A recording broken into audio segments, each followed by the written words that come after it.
කොහොමද ඉතින් ඔයාලට හොඳින් ඇති කියලා හිතෙනවා. අපි මේ හදිස්සියේ මලගෙදරක යමින් ගමන් තමයි ඉන්නේ. thumbnail එකේ travel vlog එකක් කිව්වට ඉතින් අපි මලගෙදර travel vlog එකක් කරගත්තා. apa katakan Ara? Suti.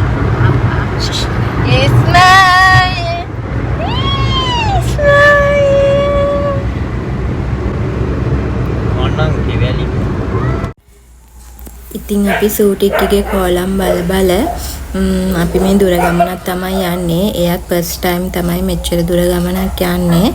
Matara අපේ පුංචි කෙනෙක්ගේ අම්මා නැති වෙලා ඒ මලගෙදර තමයි අපි ගියේ. ඉතින් බලන්නකො සූටික්ගේ ගමන එන්ජොයි කර කර යන හැටි. එයාට කිරියම්මා ඉන්නවා නම් දැන් අපි ඕනෙත් නෑ. ඉතින් බලන්නකො පරිසරය හැම මේ හරිම ලස්සනයි. දැන් තාම නම් මේ අපි හයිවේ එකේ මට කොහෙද කියලා මතක නැහැ මේ තැන. ඉතින් අපි මලගෙදර ගිහිල්ලා එමින් ගමන් විසිට් කරපුවා තමයි ඔයාලට ෂෙයා කරගන්න හිතුවේ. ගොඩක් ලොකු මේ දිග vlog එකක් නෙවෙයි. ඉතින් බලන්නකො සූටික්කි මං කිව්වේ මාත් එක්ක ඉන්නේ හරිම අඩුවෙන්. වාහනේ යනකොට මුණත් එයා කිරියම්මා ඉන්නවනම් ඉක්මනට පිටිපස්ස හැරලා කිරියම්මා ගාවට පයින්න තමයි බලන්නේ. එයා ඉතින් ගොඩ වෙලාවක් ඉන්නේ කිරියම්මා එක්ක නිසා වෙන්නේ නැති හැම. ඔය බලන්නකො මම බොඩ්ඩ කියන්නේ කියලා. එයාගේ දැන් හරි කෝලම්. ඔය බලන්නකො කැමරාවට මේ පේස් කරන විදිහ.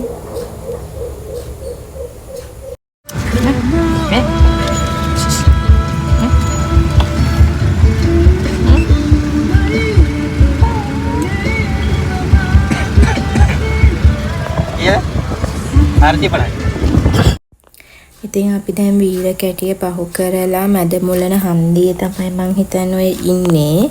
ඉතින් මේ අපි පාරවල් හොයාගෙන ගියේ. ඔය ස්මාරකයක් තියෙන්නේ. අපි කවුරුත් ඉතින් දන්නේ නැහැ. අපි හිතුවේ මහින්ද රාජපක්ෂ මහත්තයාගේ මේ මැද මුලන වලව්ව තියෙන්නේ ඔය ස්මාරකයේ පිටිපස්සේ කියලා. ඉතින් ඒකත් මං ඒ නිසා රෙකෝඩ් කරගත්තා ඔයාලත් එක්ක ෂෙයා කරගන්න. මේක දේශපාලන සම්බන්ධ දෙයක් නෙවෙයි. නිකන් ඉතින් අර ප්‍රසිද්ධයිනේ නිසා මම ඒක රෙකෝඩ් කරගත්තේ. බලන් ගියාම මෙතන එහෙම දෙයක් නැහැ. ඉතින් අපි හිතුවේ වත් ඇතුළට තියෙන්නේ මේ වලව්ව වෙන්න තී කියලා. අපි මේ මලගෙදරට දැන් ගියා. ඔය සූටිකේ පුංචිලා අතේ හුරතල් වෙවි ඉන්නවා පේනව නේද? එයාට කොදුර ගමනක් ගියයි කියලා කිසිම මේ අමාරුවක් නැහැ. අපි කලින් දවසේ රෑ 12ට තමයි ගෙදරින් පිටත් උනේ එන්න. ඉතින් ඒත් එයා ඔය සෙල්ලම් කර කර ඉන්නවා. ඉතින් මේ මලගෙදර මේ අපි ඉඳලා දවල්ටත් කාලා එහෙම අපි දැන් ඊට පස්සේ එන්න තමයි මේ පිටත් එන්න යන්නේ. ඔය මලගෙදර දවුල් ගහනවා. මාත් ෆස්ට් ටයිම් තමයි මලගෙදරක එහෙම දවුල් ගහනවා දැක්කේ. මේ ටික්කි දැන් ඔය බල ඉන්නවා.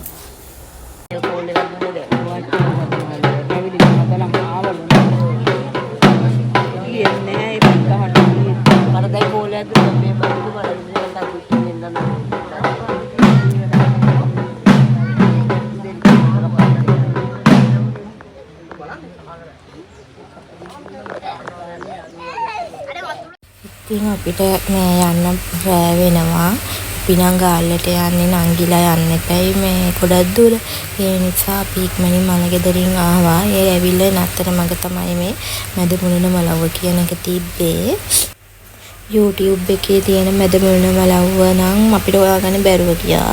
මේකට තමයි අපි ගියේ. මේක වලව්වද හරි එකද එහෙම කියන්න නම් අපි දන්නේ නැහැ.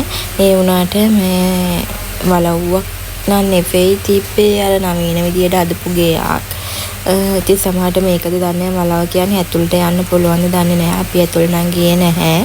මේ වටේ පිටේ තමයි පොඩ්ඩක් ඇවිද්දේ. ඉතින් ආපු එකේ ඔකත් බලන් යන් කියලා අයියලා කිව්ව නිසා අපිත් ආවා. ඉතින් බලන්නකෝ මේ ඔයාලත්. ඉතින් ඔහොම තමයි වාහන වගේක් තිබ්බා. ෆොටෝස් තිබ්බා දාලා. ඉතින් අපි ඔව බලලා අපිත් ෆොටෝස් ටිකක් ගහගෙන ඊට පස්සේ අපි ආපහු එන්නාම මොකද පුංචිලාට යන්න පරක්කු වෙන නිසා. බලන්නකො සූටික්කි හැම එයත් බල ඉන්නවා. මේ පැත්තේ කියන්නේ මේ මැදමුල්ල මලව්වට ගිහිල්ලා තියන අය ඉන්නවනම් කමෙන්ට් එකක් දාන්න. මේ අපි ගියපු මේ වලව්ව ඇත්තට මැදමුල්ල වලව්වද කියලා. මේ සෝටික්ගේ ෆොටෝස් ටිකක් ගත්තාම ඉතින් ඔහොම තමයි මේ තිබ්බේ. ඇතුළට නම් අපිට යන්න බෑ. දොරවල් වහලා තිබ්බේ. ඉතින් අර මේ මැදමුදුලනේ අවුරුදු චාරිත්‍ර එහෙම කරනවා ටීවී එකේ අපිට ඉස්සර පෙන්නුවේ. ඉතින් ඒ මැදමුදුලට යන්නේ මෙතනින්. ඉතින් මැදමුදුලට ගියාම මේ අන්න ඒ විදිහට තමයි මැදමුදුල තියෙන්නේ. එයාලගේ ෆොටෝස් ඒ විස්තර දාලා තිබ්බා. ඉතින් මේ මම වැඩි මොකුත් කතා කරන්නේ නෑ. ඔයාලත් බලන්න. ගියපු නැති අය ඉන්නවනම් බලන්න මේ. ඉතින් මගේ වීඩියෝස් බලන්න ගොඩ දෙනෙක් එකතු වෙලා ඉන්නවා. ඒගොල්ලෝ හැමෝටම ගොඩාක් ස්තුතියි. මම සබ්ස්ක්‍රයිබ් කරන, ලයික් කරන හැමෝටම ගොඩක් ආදරෙයි. මාත් එක්ක දිගටම රැඳිලා ඉන්න කියලා අතෙන් ඉල්ලනවා. ඔයාලා හැමෝටම තෙරුවන් සරණයි.